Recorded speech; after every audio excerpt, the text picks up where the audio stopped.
이렇게 온라인으로나마 또 만나 뵙게 돼서 반갑습니다. 저는 두 가지 강의를 할 텐데요. 첫 번째는 그 기스트의 개요에 대해서 말씀을 드리도록 하겠습니다. 저희가 그 강의하는 내용은 그 환자분들을 대상으로 한 그 환자를 위한 위장관 기질종양 치료 지침서 의 대부분의 내용이 그 나와 있는데요. 이 책자는 그 2019년에 발간이 되었습니다. 그래서 저희 병원에 오시는 그 신환분들께는 이 책자를 저희가 드리고 있습니다. 그래서 이 책자도 좀 참고를 하시면은 많은 도움이 될 것 같습니다. 먼저 기스트의 정의에 대해서 말씀드리면요. 이 기스트는 영어로는 gastrointestinal stromal tumor, 여기서 그 파란색 부분을 따서 GIST 이 부분을 따서 기스트라고 간략하게 얘기를 하고 간략하게 기스트라고 부르고 있습니다. 이것을 그 우리나라 말로 번역을 했을 때는 그 위장관 기질 종양에 해당이 되겠고요. 이 종양은 그 위장관 벽의 근육층에 있는 그 하할 간질 세포에서 기원하는 육종으로 킷 및 PDGFR 알파 수용체의 돌연변이로 이를 통한 그 세포 내 신호 전달 체계 이상을 특징으로 합니다. 1980년대 후반에 들어 이 종양이 그 다른 평화활 근육종과는 다른 새로운 종양으로 밝혀졌습니다. 이 세포의 기원이 그 카할 세포라고 말씀을 드렸는데요. 이 카할 세포는 그 위장관 근육을 움직이는 일종의 신경세포에 해당이 되겠습니다. 그래서 이 여기에 보시는 그 인물이 그 카할이라는 분인데요. 사람의 이름이 되겠습니다. 그래서 이 카할 세포를 발견하신 그 분의 이름을 따서 카할 세포라고 하는 것이고요. 이 세포는 그 1800년대에 이 카할을 이분에 의해서 처음으로 그 존재가 밝혀졌습니다. 그래서 기능은 그 보시면은 그 위장관을 단면을 내면은 여러분들께서 쉽게 생각하면 곱창을 생각하시면 되겠는데 그 곱창의 단면을 냈다라고 했을 때 그 맨 안쪽이 점막에 해당이 되겠고요. 그 위장관도 그 움직여야지 되는 기관이기 때문에 그 모든 움직이는 기관은 두 가지 세포가 있어야 됩니다. 하나는 근육 세포가 있어야 되고 그 근육 세포에 움직이라는 신호를 내는 그 신경 세포가 있어야 됩니다. 그래서 이 근육 세포 그 사이사이에 그 신경 세포에 해당되는 카할 세포가 위치를 하게 됩니다. 그래서 이 카할 세포에서 근원하는 것이 그 위장관 기질 종양 기스트라고 하겠습니다. 그러면 먼저 그 각종 그 약제의 작용 기전과 또 기스트가 발생하는 그 기전을 그 말씀드리기 전에 먼저 그 세포의 그 기능에 대해서 그 이해가 돼야지 그 기스트가 발생하는 기전을 알 수가 있겠는데요. 모든 그 세포는 그 맨 가운데 그 세포 핵이 있고요. 그 세포막이 바깥에 위치를 하고 있습니다. 그 사이에 세포질이 있고요. 근데 여기에 보면은 이 세포막에 수용체라는 그런 단백질들이 있습니다. 그리고 이 수용체에 그 세포의 신호 전달 물질 이것을 리간드라고 하는데요. 이 리간드가 와서 붙게 되면은 그 수용체와 리간드가 결합을 해서 그 핵으로 신호를 전달하게 됩니다. 그럼 핵으로 신호가 전달이 되면은 세포 분열 증식 관여 물질이 분비가 되고 이 리간드가 수용체와 떨어지게 되면은 신호 전달이 안 돼서 세포 분열 증식이 중지되는 그런 상태가 되겠습니다. 그래서 그 세포에서는 이렇게 그 리간드가 그 세포막 수용체에 붙어서 신호를 전달하기도 하고 또 떨어져서 그런 그 신호 전달이 중지가 되기도 하고 이러한 것이 그 전멸되는 것인데요. 여기서 보신 그 이 세포막 수용체를 좀 확대해서 좀 보도록 하겠습니다. 여기에는 기스트에서는 그 킷과 PDGFR 알파 그 단백의 그 이상이 을 특징으로 하는데요. 이 수용체 킷과 PDGFR 알파의 수용체의 그 구조를 보면은 이 바깥에는 그 세포막을 사이에 두고 이 세포막 바깥에는 그 리간드가 와서 붙는 그 부분이 있고 이 세포막 안쪽으로는 그 효소 도메인이 있습니다. 그래서 이 안쪽에 있는 것이 어떤 효소로 작용을 하면서 기능을 발휘하게 됩니다. 그래서 이 그 킷과 PDGFR 알파 단백질을 통해서 인접한 다른 효소 그 단백을 순차적으로 인산화를 시키고 이러한 그 세포 내 연쇄적인 효소 활성은 최종적으로 세포 분열에 대한 신호를 증폭 전달하게 됩니다. 그래서 마치 그 우리가 그 자동차 그 엔진을 켰을 때 그 차축이 움직이고 또 바퀴가 움직이는 그런 순차적인 그 움직임을 통해서 자동차가 움직이게 되는 것처럼 어떤 그 세포의 신호 전달 물질이 그 수용체와 그 결합을 하게 되면 이러한 그 연쇄적인 반응을 통해서 신호를 핵내로 전달을 하게 됩니다. 그럼 세포가 증식을 하게 되는 그런 상태로 돌입을 하게 되는 것이죠. 이것은 그 비유를 들면은 그 어떤 그 꼬마 정구의 회로하고도 비슷하다고 할 수가 있겠는데요. 그 세포막 수용체, 즉 킷과 그 PDGFR 알파의 그 세포막 수용체가 이렇게 그 평상시에는 그 스위치가 연결이 안 된 그런 상태로 있다가 어떤 세포의 신호가 들어옴으로써 그 스위치가 연결됨으로써 이 꼬마 정구에 불이 들어오게 되는 이 꼬마 정구에 불이 들어오는 상황을 세포 분열 증식의 단계로 비유를 들어서 생각을 하시면 되겠는데요. 이렇게 그 세포의 신호가 와서 그 세포막 수용체의 스위치가 연결될 때만 세포 분열과 증식을 하는 것이 정상 세포의 일반적인 그 현상이라고 할 수가 있겠습니다. 그래서 정상 세포에서는 이렇게 그 스위치가 세포에 신호가 들어오지 않으면은 그 스위치가 다시 떨어져서 꼬마 정구에 불이 들어오지 않는, 즉 세포 분열 증식이 발생하지 않는 그런 상태로 다시 변하게 되는데요. 그런데 이 그 기스트에서는 그 킷 또는 그 PDGFR 알파 유전자의 그 돌연변이가 생김으로써 이 기능에 어떤 변화가 오게 됩니다. 그래서 킷과 PDGFR 알파 유전자의 그 돌연변이의 그 빈도를 보면은 대개 한 85에서 90%에서 이러한 돌연변이가 발생하게 되는데 대개는 킷 단백의 그 돌연변이가 대부분을 차지하고 있고 그 중에서 그 킷 엑손 11번의 그 돌연변이가 가장 많고 그 다음이 9번, 그 다음 13, 17번이 드물게 보고가 되고 있습니다. 그리고 PDGFR 알파의 돌연변이는 그 엑손 18번이 그 한 6% 정도 보고가 되고 있고 드물게 12번과 14번에 돌연변이가 관찰이 됩니다. 그러니까 우리나라에서도 그 저희 병원에서 조사한 바로는 역시 그 비슷한 비율로 킷과 PDGFR 알파의 돌연변이가 관찰이 되고 있는데 대개 그 킷 돌연변이가 한 80% 이상에서 관찰이 되고 있고 PDGFR 알파 그 엑손 18번의 돌연변이는 약 3%에서 관찰이 되고 있습니다. 그런데 그 이렇게 그 이러한 그 꼬마 정구의 회로를 비유를 들었을 때 이 정상 그 회로에서는 이 스위치가 전멸을 해서 그 스위치가 연결이 됐을 때만 꼬마 정구에 불이 들어오고 이 스위치가 떨어지면은 꼬마 정구에 불이 들어오지 않는 그런 상태가 돼야 되는데 이 어떠한 이유에서 이 스위치가 망가져서 이 떨어지지 않는 상태로 변한 것이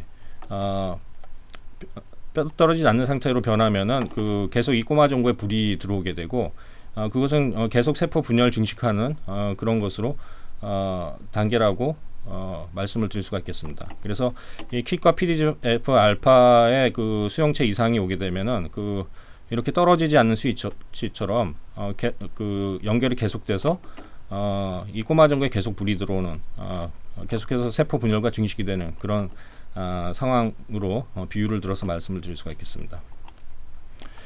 그러면은 그 기스트 환자는 얼마나 되는가를 말씀드리면은 세계적으로 인종에 관계없이 비슷한 양상인데 연간 인구 100만 명당 10에서 20명이 발생을 합니다. 우리나라 인구가 약 5천만 명임을 생각을 하면은 우리나라에서는 연간 500에서 1000명 발생하는 것으로 추산을 할 수가 있겠습니다. 그리고 전이성 기스트, 기스트 중에서 다른 장기로 전이가 된 그런 환자의 비율은 전체 환자의 20에서 30%에 해당이 돼서 계산을 하면 연간 우리나라에서는 약 100에서 300명이 전이성 기스트 환자가 발생한다고 할 수가 있겠습니다. 남자에서 조금 더 많이 발생하고 나이는 55에서 65에서 가장 많습니다. 그리고 어느 장기에서 잘 생기나에 대해서 말씀을 드리면은 복강 내 위장관 및 복막에서 발생할 수가 있는데 칼 세포가 식도부터 시작해서 직장까지 모두 칼 세포가 분포를 합니다. 그렇기 때문에 식도부터 직장까지 모든 위장관 장기에서 다 발생을 할 수가 있겠는데요. 위에서 약 60에서 70%로 가장 많이 발생하고 소장이 그다음 20에서 30%를 차지하고 이외 대장 5%, 그 외 식도 및 복막에도 소수가 발생되고 있습니다. 이 복막이라는 것은 장의 표면을 복막이라고 하는데요. 위, 소장, 대장 이런 표면이 다 복막에 해당이 됩니다. 그런데 대부분의 경우에는 원발 장기가 확인이 되는데 원발 장기가 확인이 안 되는 경우가 있습니다. 이런 경우는 어떤 전이 장기에서만 암이 관찰되는 경우에 해당되겠는데요. 특이하게 몇몇 케이스에서는 몇몇 경우들에 있어서는 원발 장기는 잘 종양이 안 자라나고 전이 장기만 자라나는 경우가 있습니다. 그래서 기스트가 가장 전이가 많이 되는 장기가 이제 복막에 해당되고 원발 장기가 발견이 안 되면서 복막에만 관찰되는 경우가 드물게 있습니다. 그리고 여러 장기에 동시에 또는 시간을 두고 다발성으로 발생하기도 하고 이런 경우 가족성 기스트도 의심해 보아야 합니다. 기스트의 환자 증상에 대해서 말씀드리면은 증상 없이 우연히 발견되는 경우가 많습니다. 복강 내에서 발생하고 위장관의 점막층이 아니라 근육층에서 발생해서 상당히 커질 때까지 증상이 없는 경우가 많습니다. 그리고 많이 커지면은 증상이 나타나게 되는데 이 덩어리로 혹이 만져지거나 복부 통증, 종양이 많이 자라나게 되면 또 위장관을 막는 경우가 있고 위장관을 통한 출혈로 발견이 되기도 합니다.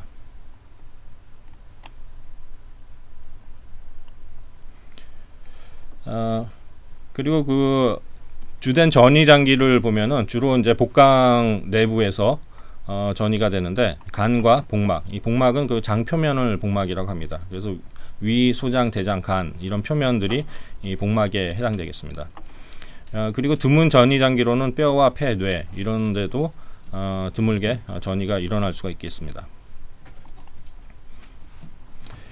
기스트의 진단은 주로 위장관에 발생하기 때문에 주로는 내시경으로 발견되는 경우가 많습니다. 그래서 왼쪽에 보이는 병변이 위 내시경을 통해서 본 기스트 병변이 되겠고요. 이 오른쪽이 역시 위에 발생한 위암의 모습이 되는데 이 위암은 점막에서부터 출발하기 때문에 이 점막이 손상이 되면서 이렇게 점막부터 시작돼서 점막에 이제 손상이 된 그런 모습이 관찰됩니다. 그래서 특히 이런 점막부터 시작하는 그런 종양들은 뭐 속이 쓰리다든지 이런 증상들이 비교적 조기에 나타납니다. 그렇지만 이렇게 왼쪽에 보이는 기스트 이 모양을 보면은 꼭 보자기에 물건을 싼 듯한 그런 모습이 되겠는데요. 이 점막 표면 자체는 깨끗하게 보입니다. 그래서 점막 자체는 손상이 안 되기 때문에 조기의 증상이 나타나지 않습니다. 그래서 종양이 상당히 많이 커진 다음에 증상이 발생을 하게 됩니다. 그래서 이 기스트가 일반적으로 증상으로 발견될 때는 좀 많이 자라나서 발견되는 경우가 있고 위내시경 진단을 통해서 다른 이유로 위내시경을 했을 때 우연히 발견되는 경우가 많이 있겠습니다. 그리고 이 진단에 대해서 추가 말씀을 드리면은 일단 저런 혹이 발견이 되면은 조직 검사가 필요하게 되겠습니다. 그래서 조직 검사 또는 수술한 조직의 현미경적 모양이 기스트 종양에 합당하고 킷 단백에 대한 면역화학 염색을 하여 양성으로 나오거나 킷 단백이 음성이라도 킷 또는 PDGFR 알파 유전자의 돌연변이가 증명이 되면은 확진을 할 수가 있겠습니다. 그래서 이 부분은 현미경으로 염색을 해서 종양 세포를 본 것인데요. 이 형태가 왼쪽에 보시는 이러한 형태가 기스트 종양에 합당한 그런 세포 모양이 되겠고요. 여기에 면역 조직 화학 염색으로서 킷 단백이 발현이 되면은 기스트로 진단할 수가 있습니다. 킷 단백 발현은 거의 대부분의 기스트에서 염색이 되기 때문에 진단이 어렵지는 않겠습니다. 여기서 이렇게 갈색으로 염색되는 것이 킷 단백의 이게 염색이 된 것입니다. 그래서 이러한 염색의 어떤 패턴은 다양하게 보일 수가 있습니다. 이렇게 촘촘하게 보이는 경우도 있고 이렇게 좀 떨어져서 킷 단백이 염색되는 경우들도 있습니다. 그리고 이것은 유전자 돌연변이 검사에 대한 것을 나타내는 것인데요. 이러한 돌연변이 검사를 통해서 킷 또는 PDGFR 알파 유전자의 돌연변이가 있는지를 확인을 합니다. 이 유전자 검사는 왜 하는지에 대해서 말씀드리면, 첫 번째는 진단을 위해서 하는 것이고요. 이것은 킷 아주 소수긴 하지만 킷 단백 염색이 안 되는 그러한 기스트 환자들이 있습니다. 그렇지만 이러한 킷 단백 염색이 안 되었지만 킷 또는 PDGFR 알파 유전자 돌연변이가 관찰이 되면 기스트로 진단을 할 수가 있습니다. 그리고 예후 및 치료에 관련해서는 글리백, 이마티닙의 상품명이 되겠는데요. 이마티닙 400mg 표준 용량에 대한 반응을 예측을 할 수가 있겠고, 글리백 800mg 증량 시의 반응 예측, 특히 킷 엑손 9번인의 돌연변이가 있는 경우는 400mg보다 800mg에 더 잘 듣는다, 이러한 서양의 연구들이 있습니다.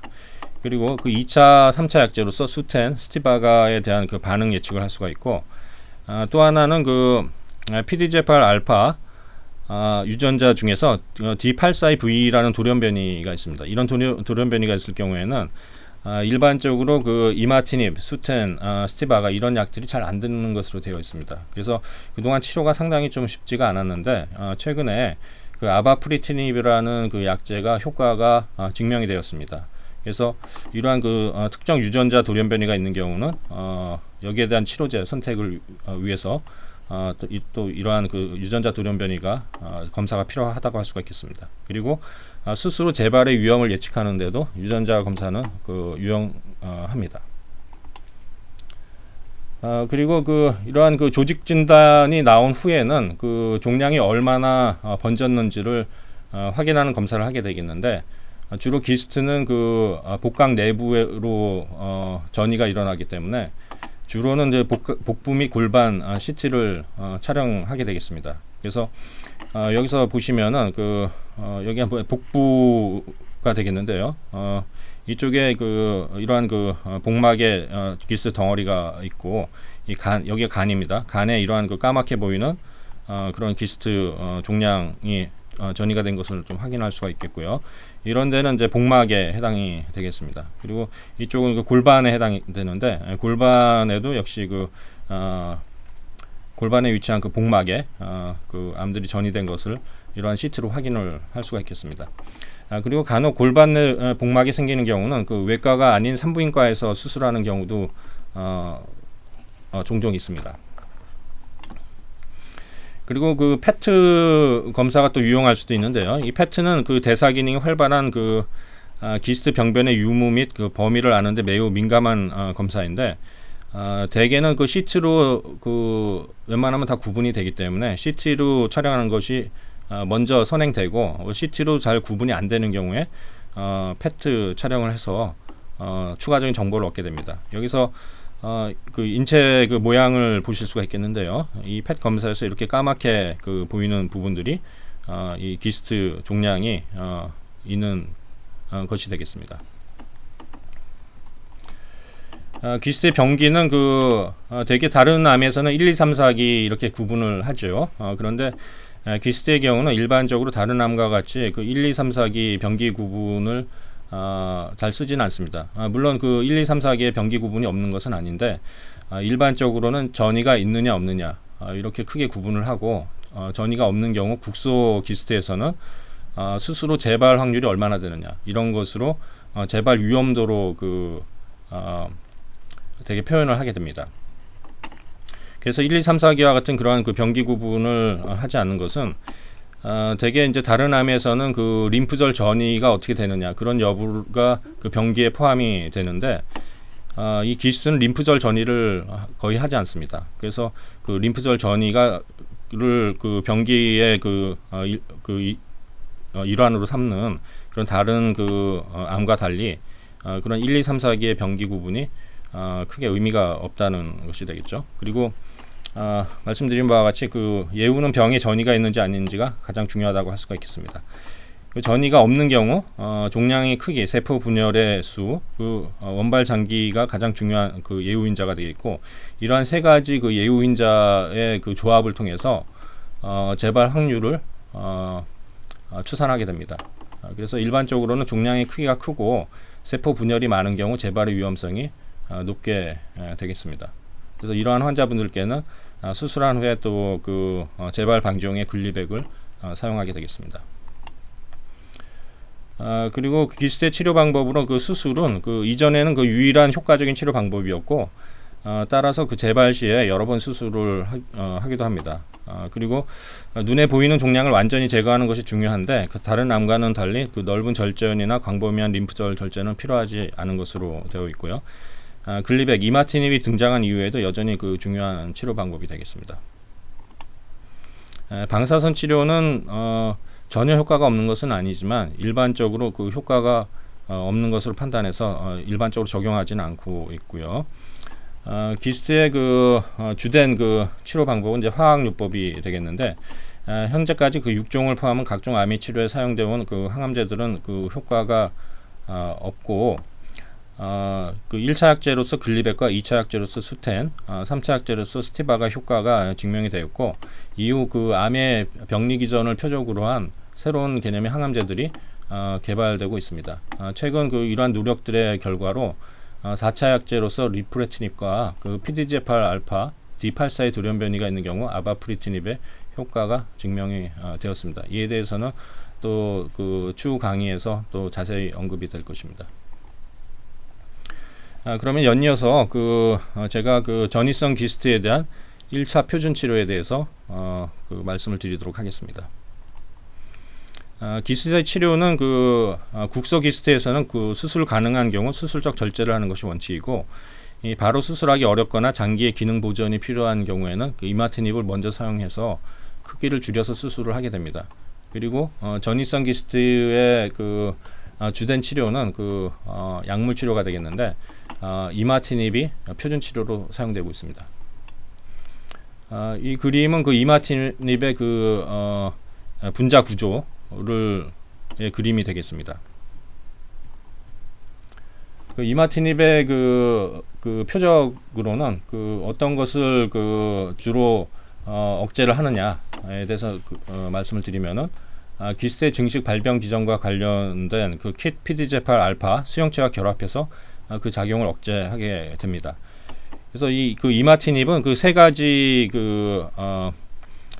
수용체에 대해서 주로 억제 기능을 갖고 있는데 BCR, ABL 이것은 만성 골수성 백혈병의 병리 기전이 되고 있는데 이마티닙이 만성 골수성 백혈병에도 역시 사용이 돼서 효과를 발휘하고 있습니다. 그리고 킷과 PDGFR 알파는 기스트의 병리 기전이 되고 있는데 이러한 분자들을 억제함으로써 이마티닙이 작용을 하게 되겠습니다. 그래서 아까 수용체를 꼬마 전구 회로를 비율을 들어서 말씀을 드렸는데요. 이 스위치에 해당되는 킷 PDGFR 알파의 수용체 이상이 생김으로써 이게 계속 연결된 상태.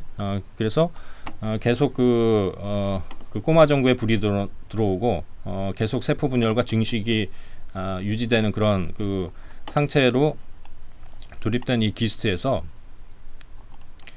이마티닙이라는 것은 이 망가진 스위치에 중간에 그 끼어들므로써 이 스위치가 연결되는 것을 방해하는 것에 비유를 들 수가 있겠습니다. 그래서 이마티닙이 이 망가진 스위치에 끼어 들어가서 이 꼬마 회로의 그 회로를 차단함으로써 세포 분열이 중지가 되고 그 종양이 괴사가 되는 그런 상태로 유도를 하게 되겠습니다. 이마티닙은 그 2000년에 그 기스트에 처음 쓰이기 시작했는데요. 그 이후에 괄목할 만한 치료 성적의 향상이 있었습니다. 그래서 제가 그 전이성 기스트의 그 표준 치료인 이마티닙에 대해서 다음 사항에 대해서 설명을 드리도록 하겠습니다. 먼저 제가 그 CT를 제 강의에서 자주 보여드리게 될 텐데요. 그 CT를 이해하기 위해서는 먼저 그 CT의 음영에 대해서 그 말씀을 드릴 필요가 있겠습니다. 그래서 이 CT는 그 단단한 것일수록 하얗게 보이게 됩니다. 그래서 이 공기는 그 가장 그 단단하지 않기 때문에 까맣게 보이게 되어 있고요. 이 뼈나 그 조영제는 그 뼈는 단단하기 때문에 이렇게 하얗게 보이게 되고, 그 중간에 있는 물은 그 약간 회색 정도, 이 정도 회색 정도로 보이게 되겠고, 지방은 그 이런 것에 비해서 덜 단단하기 때문에 그 중간 정도가 되겠습니다. 그래서 여기서 이 CT 화면에서 보이는 그 이쪽에 보이는 거는 뼈가 되겠고요. 여기는 이제 조영제가 이렇게 하얗게 보이고 있습니다. 그리고 이 사이에 그 지방층은 이렇게 보이고 있고요. 공기는 완전히 까맣게 보이게 되겠습니다. 그래서 여기서는 이게 이제 기스트의 그 병변이 되겠는데요. 간에 자리 잡은 그 기스트 병변이 있고, 이것이 이마티닙을 써서 그 효과가 있으면은 그 괴사가 되는데요. 괴사라는 것은 종양이 녹는 것을 뜻하게 되겠습니다. 이것은 다른 표현으로 뭐 액화가 됐다 이렇게 표현을 할 수도 있겠는데요. 즉 그 물처럼 그 물컹하게 됐다는 것을 뜻하는 것이 되는 것이죠. 그래서 여기서 보시면은 이 병변이 좀 더 까맣게 변한 것을 보실 수가 있겠습니다. 그래서 이러한 그 회색 또는 하얀색이 섞여 있던 이 종양이 이마티닙을 사용함으로써 그 괴사가 되고 액화됨으로써 이렇게 까맣게 변한다. 는 것을 두시기 바라고요. 이 이마티닙은 그 표준 용량은 하루 400mg을 복용하는 것입니다. 이 용량이 결정된 것은 그 서양의 대규모 비교 임상 연구에서 400mg과 800mg을 비교했는데 전체 대상 환자에서 용량에 따른 그 생존율 차이가 없어서 400mg이 표준 용량으로 사용되고 있습니다. 그러나 킷 엑손 9번의 돌연변이가 있는 경우 800mg을 사용한 경우 종양이 진행하기까지 기간이 400mg 사용하는 경우보다 치료 성적이 우월해서 서양에서는 그 킷 엑손 9번 돌연변이가 있는 경우는 그 800mg을 사용하고 있습니다. 그렇지만 그 우리나라에서는 그 아직 800mg이 적용되지 않고 있고, 서양 사람들에 비해서 800mg을 바로 그 사용한 경우에는 치료 독성이 상당히 좀 올라갈 수 있는 그런 문제도 있어서 우리나라에서는 그 이러한 800mg을 바로 적용할지는 아직 논란에 있습니다. 그리고 300mg 미만의 용량은 일반적으로 추천되지 않는데요. 그 이유를 말씀드리면은 여기서 그 혈중 농도를 측정했을 때 이 점선이 실험실적으로 그 기스트 종양 세포가 억제되는 그러한 농도가 됩니다. 근데 300mg 이상을 투여해야 하지만이 효과적인 농도 이상으로 혈중 농도가 유지가 됩니다. 그래서 이러한 것을 근거로 해서 대개는 300mg 이상을 사용하게 되겠고, 그 이하로는 사용하지 않게 되는 것이 일반적입니다. 그렇지만 그 환자에 따라서는 또 100mg으로도 그 혈중 농도가 상당히 높게 유지되는 그런 환자분들도 있기 때문에 일률적으로 말씀드릴 수는 없겠고, 거의 대부분에서는 이제 300mg 이상을 사용해야 되고, 일부 환자에서는 또 그 혈중 농도에 따라서 좀 낮은 용량을 사용할 수도 있다. 이렇게 이해를 하시면 되겠습니다. 그래서 이마티닙 하루 400mg 사용의 예를 보여드리면은 여기에 이렇게 덩어리가 있었는데, 이마티닙을 사용함으로써 이 액화가 되면서 종양의 크기도 줄어드는 것을 보실 수가 있겠습니다. 그 치료 기간에 대해서 말씀드리면은 이마티닙은 종양의 진행, 감내할 수 없는 심한 부작용 발생의 경우를 제외하면 지속적으로 투여되어야 합니다. 이러한 이유는 종양 안정화 또는 반응 획두고 투여를 중단하게 되면은 대부분 평균 수개월 내에 종양이 다시 금방 진행하게 되기 때문입니다. 그래서 그 서울 아산병원에서의 그 연구를 보면요, 2001년부터 2004년 동안 평균 1년간 이마티닙 치료 중단한 환자분들 14명과 치료를 지속한 환자분들 44명을 비교를 하였는데, 중단을 한 경우는 금방 또 이렇게 병이 재발하는 모습을 볼 수가 있겠습니다. 그래서 그 가능하면 지속하는 것을 원칙으로 하고 있습니다. 그 효과 판정은 그 일반적인 다른 암과는 그 효과 판정 방법이 다른데, 다른 암은 그 크기만으로 그 판정을 하게 됩니다. 즉 크기가 커지면 나빠진 것으로 판단을 하는데, 기스트는 크기가 커져도 괴사되는 경우는 치료 효과가 있는 것으로 판단하고, 실제 종양이 줄어드는 경우와 유사한 치료 효과가 있는 것으로 증명이 되었습니다. 그리고 새로운 병변이 발생하는 경우 다른 암에서는 그 나빠진 것으로 판단을 하는데, 기스트는 그 괴사된 그 새로운 병변은 나빠지지 않았을 가능성을 고려를 해야 됩니다. 이러한 그 액화가 된다는 것은 그 약제 효과가 있다는 것을 뜻하는 것일 수가 있겠습니다. 그래서 그 크기가 커져도 그 효과가 있는 경우의 말씀을 그 예를 보여드리면은, 이 치료 전에 그 이러한 그 종양이 있었는데 치료를 하면서 이렇게 좀 종양이 까맣게 변했습니다. 즉 액화가 되었다는 것인데, 액화가 되면서 이게 좀 물컹해지면서 이제 크기가 커지는 경우들이 있습니다. 그래서 그 이 시점에 그 치료 전과 치료 후에 그 종양 활성도를 이 CT만으로는 명확하게 구분할 수가 없어서 패트를 찍어 보았습니다. 이 패트를 찍었을 때 이마티닙 사용 전에는 이렇게 그 활성화된 그런 부분이 있었는데요. 여기 빨갛게 보이는 부분이 활성화된 그런 부분이 되겠습니다. 그리고 이마티닙 사용 후에는 그 이런 활성화된 부분이 관찰이 되지 않았습니다. 그래서 이 환자에서 크기는 커졌지만 종양 자체는 그 괴사가 돼서 살아있는 병변은 없었다. 이렇게 판단을 하고 약물을 계속 투여를 할 수가 있었습니다. 즉 크기가 커진다고 해서 반드시 그 병이 나빠졌다, 이런 것을 뜻하지 않는다는 것입니다. 그리고 이마티닙 사용 후 그 수개월 내 새로운 병변이 생기는 경우가 있는데요. 여기서 보시면은 이게 간인데 그 안에 그 기스트 그 종양 병변이 자리를 잡고 있습니다. 여기에 그 글리백을 사용하고 그 몇 개월 후에 이러한 그 새로운 병소들이 나타난 것처럼 보였습니다. 일반적으로 다른 암에서는 이렇게 새로운 병소가 나타나면은 병이 안 좋아지고 있다, 이렇게 판단을 하지만, 이 기스트에서는 그 이렇게 그 아주 이렇게 작게 그 이마티닙을 사용하는 초반 몇 개월 사이에 새로운 병변처럼 보이는 그런 그 병변들이 생기는 경우가 있습니다. 그렇지만 이게 나빠졌다고 해서 그 이마티닙을 중단하는 것이 아니고 계속 사용을 하게 되면은 이러한 것들이 없어지면서 또 기존에 있는 병변들도 종양이 듣고 해서 반응이 있는 경우들이 있습니다. 그래서 이러한 경우는 어떻게 해석을 하냐면은, 기존에 그 원래 있었던 이마티닙을 사용하기 전에 병변이 있었는데, 이마티닙을 사용함으로써 그 종양이 괴사가 되면서 이렇게 까맣게 변하면서 새로운 병변이 생긴 것처럼 보일 수 있는 것이라고 해석을 합니다. 그래서 이건 진짜 새로운 병변이 생긴 것이 아니고 이마티닙의 효과에 의해서 이렇게 그 관찰되지 않던 병변이 관찰되는 그런 것으로 해석을 합니다.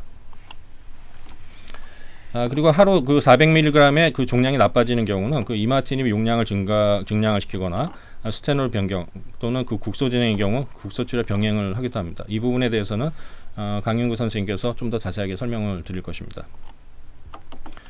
그리고 국소 치료와 그 병용을 하기도 하는데요. 그 이마티닙으로 종량이 조절되는 경우는 그 종량을 남아있는 종량을 제거해서 내연을 미연에 방지할 수가 있겠고요. 일부 그 종양 병변만 진행하는 경우는 진행하는 병변을 스스로 제거하고 글리백을 계속 사용할 수도 있겠습니다. 그리고 국소 기스트에서 종양이 크기가 큰 경우 또는 이제 장기 손상이 수술로 인해서 발생할 경우에는 크기를 줄인 후 수술을 하기도 합니다. 그래서 저희 그 서울 아산병원에서의 자료를 좀 말씀드리면은, 그 전이성 기스트에서 이마티닙으로 종량이 조절된 경우 그 이마티닙 치료 후 종양 제거 수술을 하였을 때 그 수술을 안 한 경우에 비해서 수술한 경우에 그 치료 성적이 훨씬 더 좋았습니다. 그래서 이마티닙 치료로 암이 조절되는 상태에서는 남아있는 전이병변 수술적 제거는 도움이 될 수 있다고 말씀드릴 수가 있겠고요.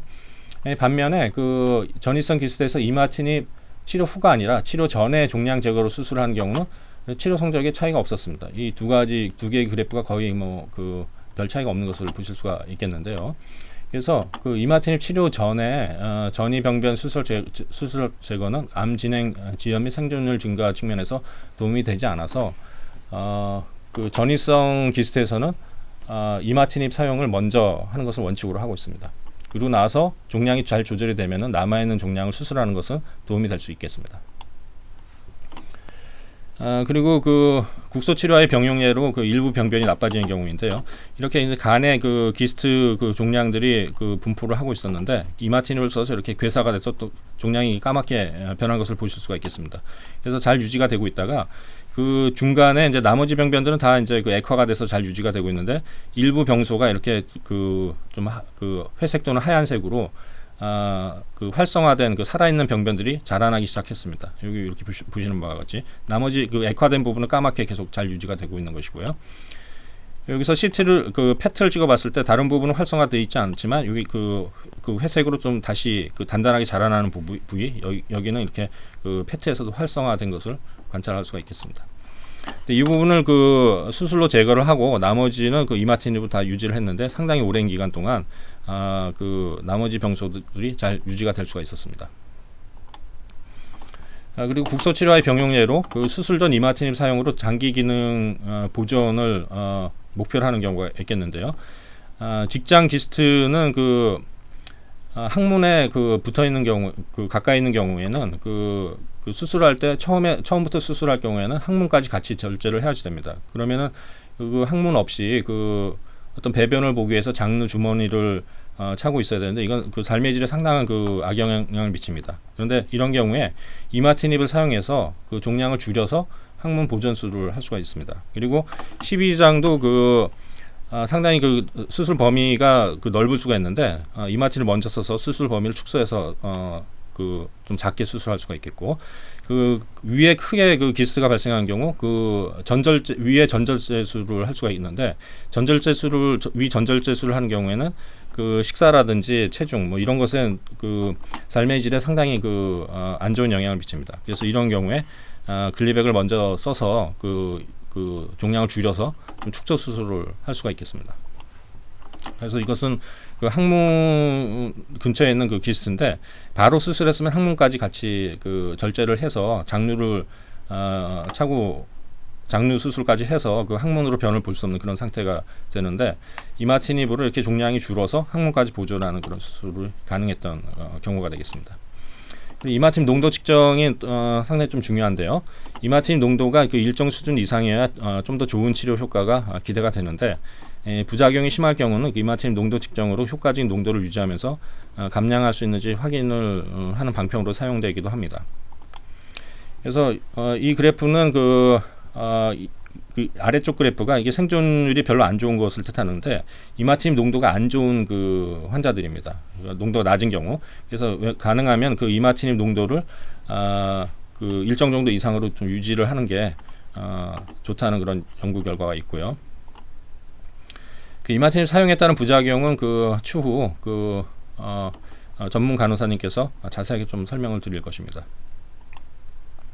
그래서 기스트의 1차 약물 치료를 요약드리면은 전이성 기스트의 1차 표준요법은 그 표적 치료제인 그 이마티닙이 되겠고 이마티닙은 그 전이성 기스트 환자의 약 8 전이성 기스트에서 암의 진행을 억제하고 심한 부작용이 발생하지 않는 한 가능한 지속적으로 투여하는 것이 권장됩니다. 그리고 이마티닙 표준 용량 400mg의 내상이 발생하는 경우 800mg까지 용량을 증가시켰을 때 일부 환자에서 다시 효과를 보일 수 있고 전이성 기스트에서 이마티닙은 필요시 국소 치료와 병용하여 치료 효과를 극대화할 수 있겠습니다. 그리고 심한 부작용 발생 시 이마티닙 혈중 농도 측정에 용량 결정에 도움이 될 수가 있겠습니다. 그리고 그 마지막으로 그 기스트의 간전이에 대한 국소 치료 방법에 대해서 좀 소개를 드리면요.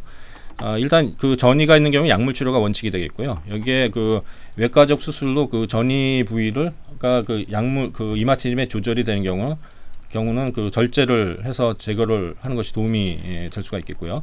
외과적 수술과 같이 이제 그 절개를 하거나 아니면 그 일부를 절제를 해서 떼어내는 것이 아니고 최소 침습석 시술로서 그 간동맥 색전술이나 직접 약물주의법, 그 알코올주의법이나 그 병변 소작술 이런 것이 그 시도되기도 합니다.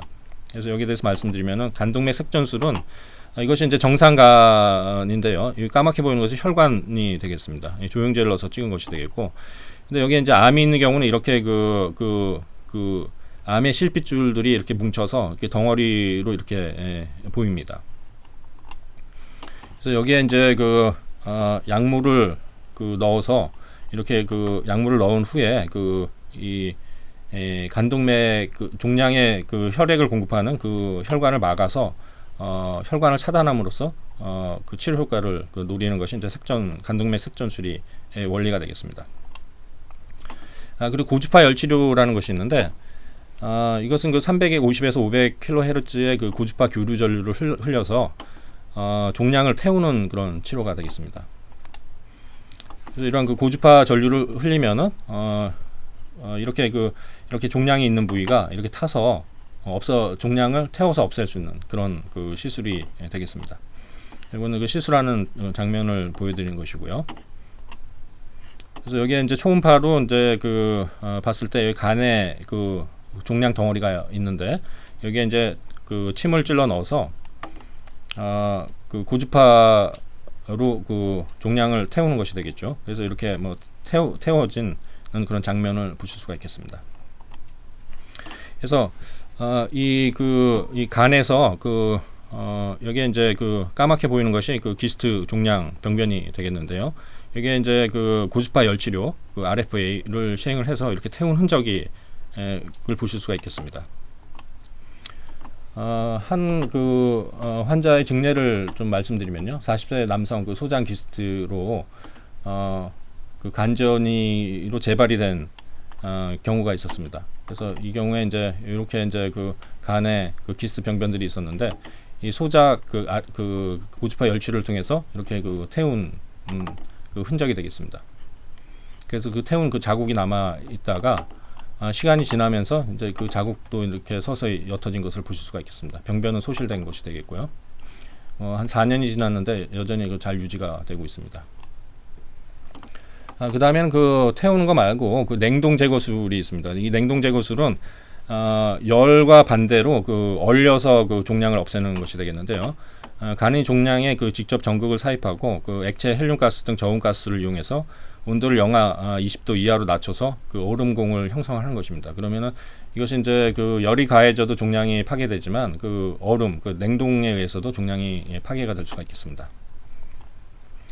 비교를 하면은 열치료, 고주파 열치료와 냉동 치료를 비교를 하면은 이 고주파 열치료가 좀 더 큰 범위를 치료할 수가 있고 보험 혜택이 있고, 그런데 이제 냉동 치료는 고주파 열치료를 하기 어려운 부위에도 시술이 가능하고 통증이 별로 없다는 것이 장점이 되겠습니다.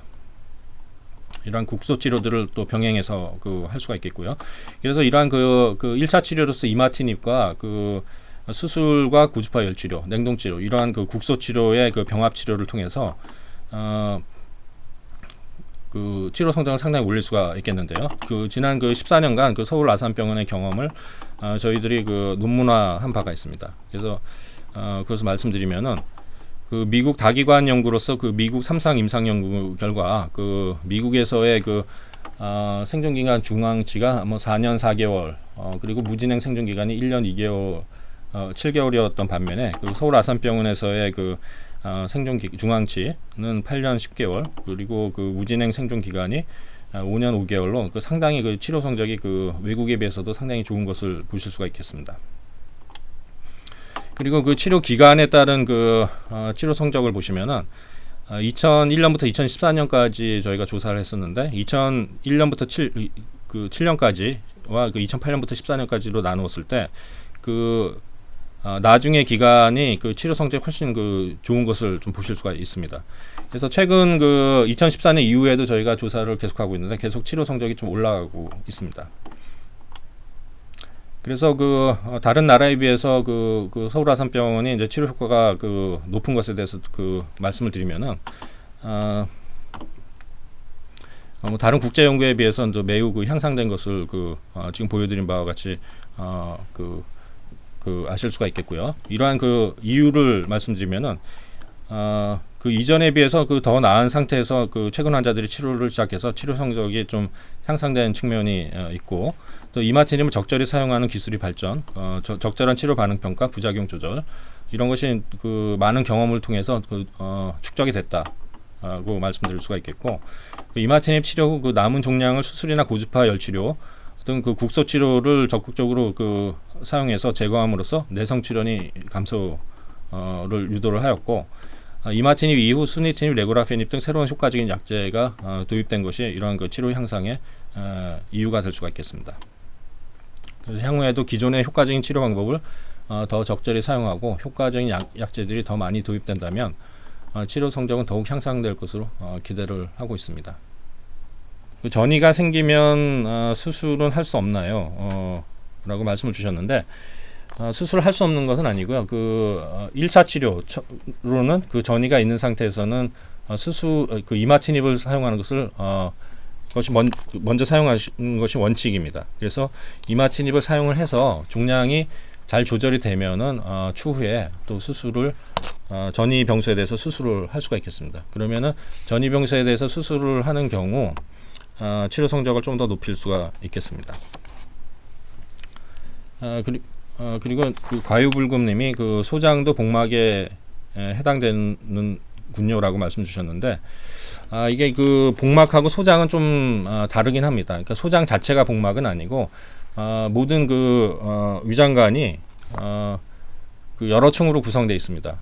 그래서 맨 그 안쪽이 점막층, 그 가운데가 그 근육층이 있고요. 그 맨 바깥층이 그 표면에 해당되는 것이 장막층. 이 장막이 곧 복막에 해당됩니다. 그래서 그 소장의 맨 바깥층은 복막인데 그 소장 자체가 복막은 아니겠죠. 그래서 이 그 모든 위장관에는 그 제일 그 표면, 그 바깥층을 복막이라고 합니다. 그래서 원발장기는 그 위 소장, 대장, 직장, 그리고 식도 이런 것이 이제 원발장기로서 기스가 발생할 수가 있고요. 그리고 전이장기로는 그 해당되는 것이 이제 복막이라고 할 수가 있겠습니다. 그리고 보름 아이러브님이 귀수 진단받고 평균적으로 얼마나 살 수 있나요? 이렇게 질문을 주셨는데, 이것은 그 국소 기스트냐 아니면은 그 전이성 기스트냐에 따라서 좀 다릅니다. 그래서 국소 기스트는 그 재발을 안 하면은 그 계속 그 병에 의해서 뭐 잘못되진 않고, 그 국소 기스트는 재발되지 않는 한 그 계속 그 사실 수가 있는 것이고요.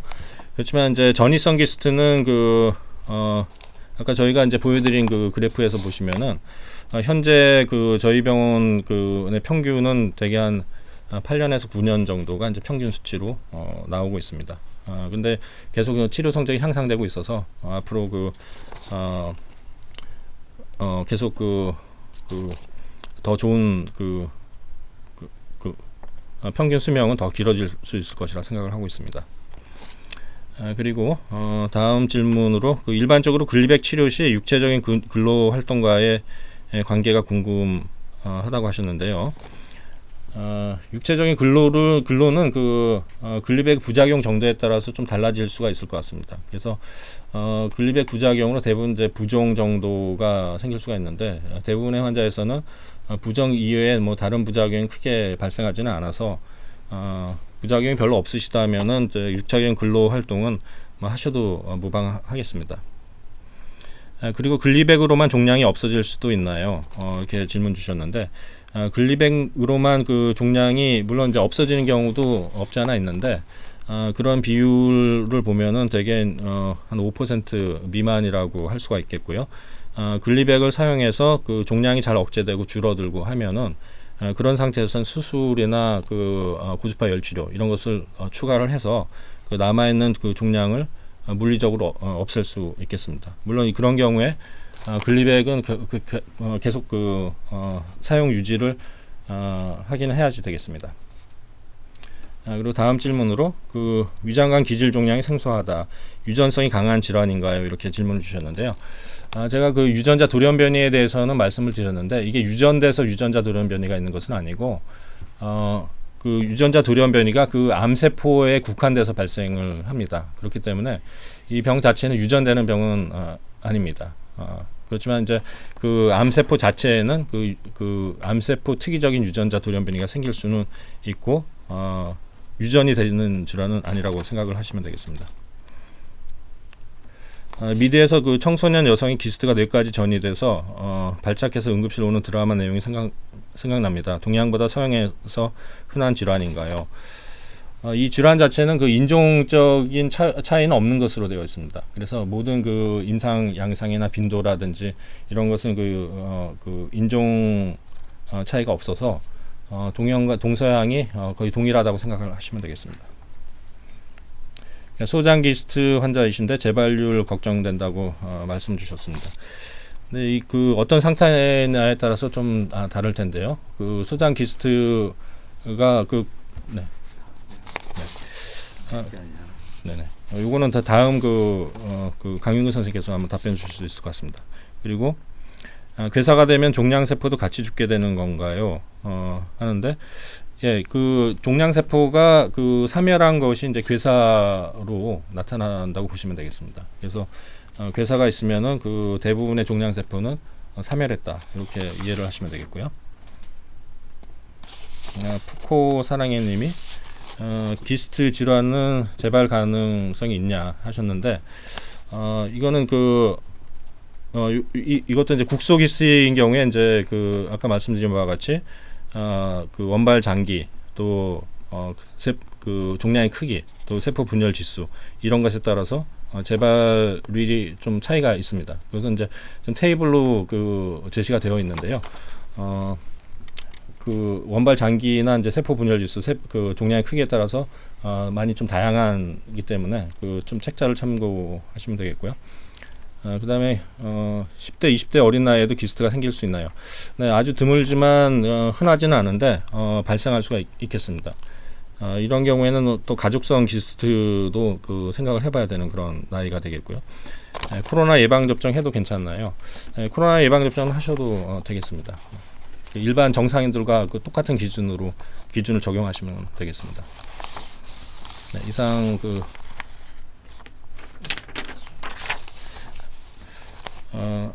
한 분 질문이 더 있는데요. 간전이가 흔한가요? 간전이 되면 증상이 어떠한가요? 이런 질문을 주셨는데, 간전이가 그 전이성 기스트의 그 전이 장기로는 그 간과 복막이 가장 많은 그 장기가 되겠습니다. 그래서 대개 한 전이성 그 기스트에서는 대개 한 30-40% 이상 그 간전이가 관찰이 될 수가 있겠고요. 증상은 대개 이제 크기가 작은 경우에는 증상이 없습니다. 그리고 그 간 한가운데에 그 종양이 위치하는 경우는 증상이 없는데, 이 간 표면에 있으면서 이제 그 간 그 표면을 뚫고 나오거나 그 캡슐을 팽창시키거나 이러면은 이제 통증이 유발될 수가 있겠고, 또 어떤 경우는 이제 그 간에 그 전이된 그 종양에서 그 출혈이 발생하거나 파열이 되거나 이런 현상이 생길 수가 있습니다. 이게 종양이 파열이 되게 되면은 그 상복부 통증, 간이 이쪽에 있기 때문에 그 간 우상복부 통증이 좀 발생할 수가 있겠습니다.